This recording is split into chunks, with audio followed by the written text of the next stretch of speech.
Good morning, students. Now, today we are going to start our English book, the English channel, and this is the first unit of your book, Early Years. Since you have passed your primary classes and now you have entered the middle school, the high school, so here is a little activity for you. In this activity, you have to tick mark P if the things you have done in those years, in the primary years, and you have to write N if you think negative or you that may not, that you have not done in your primary years in the school. That means जो ये इन जैसे ये है new school building और block, that means if you like, that means you have to write P here.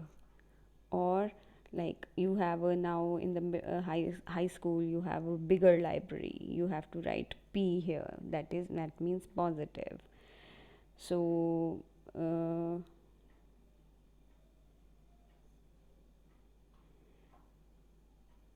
new activities means positive, you will do new activities here.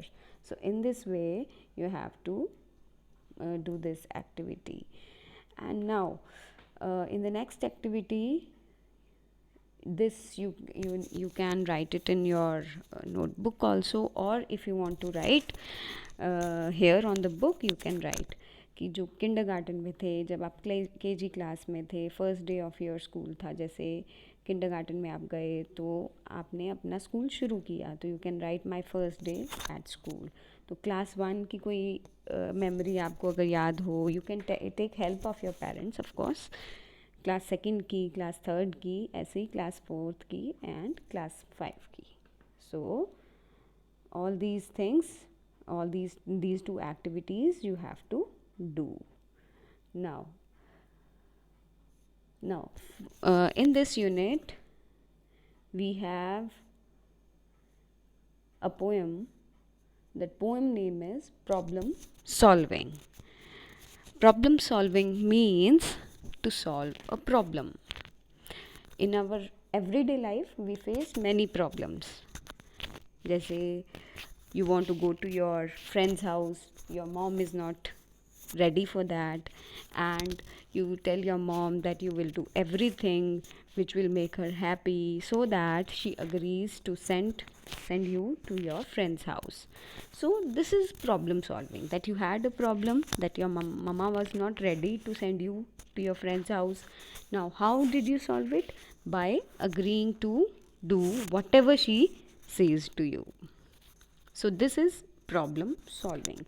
So this is a poem where there is a child called Jack, and he is sitting in a class, as you can see in the picture, that all of there is a teacher, students are sitting in the class, all of them have opened their notebooks except Jack. कि Jack के अलावा बाकी सब ने अपनी notebooks open कर रखी हैं. टीचर ने उनको कोई प्रॉब्लम दिया है, सम दिया है, and she has told them to solve that sum, that problem. तो Jack tells ma'am, his teacher, that I have got the answer. There are 4 stanzas in the poem 1, 2, 3, 4, 5 stanzas in the poem, and in these 5 stanzas we learn that Jack tells ma'am, his teacher, that he has solved the problem, but actually he has not done it on the notebook. He's clever, he's smart, he's cunning. At the same time he is lazy. He is very, very lazy in doing his work. He doesn't want to solve the problem himself. So ultimately the teacher says, okay fine, I will tell you how to solve it. Next day the parents ask, have you solved your sum, Jack?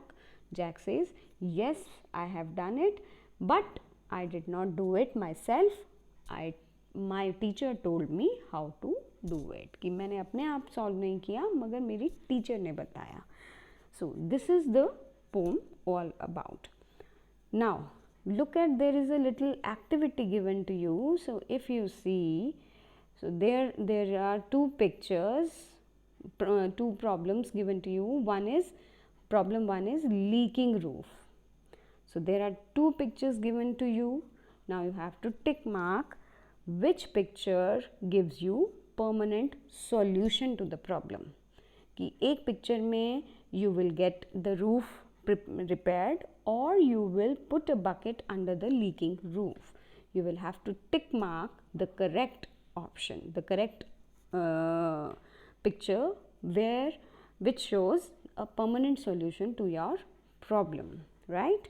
Now in the next problem again, see, look here, in the next problem there is the problem of leaking pipe. There is a wash basin and it is leaking, the pipe underneath is leaking. So will you tie it with the cloth, or will you call the plumber to fix it? So you will have to tick mark the picture which has a permanent solution. Okay, so you will do this activity on the books. Now let's look at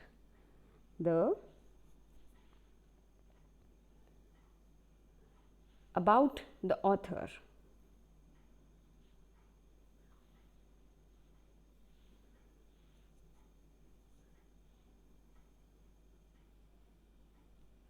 Now about the author. The author's name is George Ansel. So George Ansel was an English poet. People who live in England, they are called English. He was born in 1909 and died in 1988 in England. He was an English teacher and he enjoyed writing poetry. Now about the title. If you get the question in the paper that justify the title of the poem, so you can write the answers, you can take out the answer from this about the title. So the title is Problem Solving, which means that we come across many problems in our daily lives. We must be courageous. हमें इतनी हिम्मत होनी चाहिए, इतनी ताकत होनी चाहिए, इतना हौसला होना चाहिए कि हम उन प्रॉब्लम्स को फेस कर सकें और सॉल्व कर सकें. कि हम अपनी एवरीडे लाइफ में बहुत सारी प्रॉब्लम्स का सामना करते हैं, कभी कुछ है कभी कुछ है, तो उन प्रॉब्लम्स को सॉल्व करने में के लिए हमें हमारे अंदर करेज होना चाहिए, हिम्मत होनी चाहिए. And we try to solve them ourselves, depending on others to solve our problems, or deceiving others, making them believe that we are not able to solve our problems is wrong.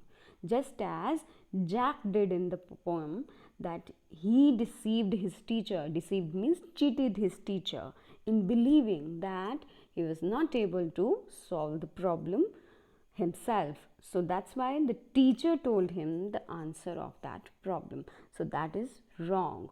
So whatever problem we have got, it is our problem and we must be able to solve it, or at least try to solve it ourselves. If we are not able to solve it ourselves, then we should go to our elders, right? Now, so look at the rhyming words. So as you have studied in the previous classes also, rhyming words. Rhyming words are those words which have same or similar sound. For example, bun, run, done, ton, etc. These are the rhyming words. Now look at the poem again and find out the rhyming words. Every stanza has 4 lines, right? Look at the ending words of each line. I think I have got the answer miss. The answer is 41. The answer is nothing like it, Jack. Just show me what you have done. Now, so look at the ending words of each line. Each line is, first line is miss. So first line ends on miss. So we will give it, and the second line ends on one. So they do not rhyme with each other. So third line ends with jack, but it also doesn't rhyme with any word. So, and the last line ends with done. So done rhymes with one. So the rhyming words become one, done. So in this way, you head instead. These two are rhyming words. So I hope you have understood the concept of rhyming words. Now let's look at another concept, that is rhyming scheme. What is rhyming scheme? Let me tell you. Every poem has a peculiar rhyming scheme, which means it has a particular musical sound. And to make you understand this, let's take an example of a nursery rhyme. I hope you have all read this nursery rhyme in your kindergarten years. Twinkle, twinkle, little star, how I wonder what you are, up above the world so high, like a diamond in the sky. Now, look at the ending words of each line. Now, star rhymes with R, so we give them A. And high rhymes with sky, so we give them B. So, the rhyming scheme becomes AA, BB. So the rhyming scheme of the poem becomes AA, BB. So this is A, this is again A, this is B, this is B. So it shows that the poem is consisted of 4 lines and the rhyming scheme is AA, BB. Now look at our poem, right? So this is our poem. So I'll read the first stanza again. I think I have got the answer, miss. The answer is 41. The answer is nothing like it, Jack. Just show me what you have done. So now ending words are miss. So we will give it A. 1, B, Jack. Because it's not rhyming with anything, so we will give it C. Done, done, it rhymes with 1, so we will give it B. So the rhyming scheme becomes A, B, C, B. That means the second line rhymes with the fourth line, and the first line and the third line, they are not rhyming, so they are given different numbers. They are given different identification marks. So A, B, C, B becomes the rhyming scheme, and each paragraph consists of 4 lines. 4 lines means a quatrain. 4 line stanza means a quatrain, right? Quatrain, quarter means 4. So 4 line stanza means a quatrain. So that's all for now. Thank you very much.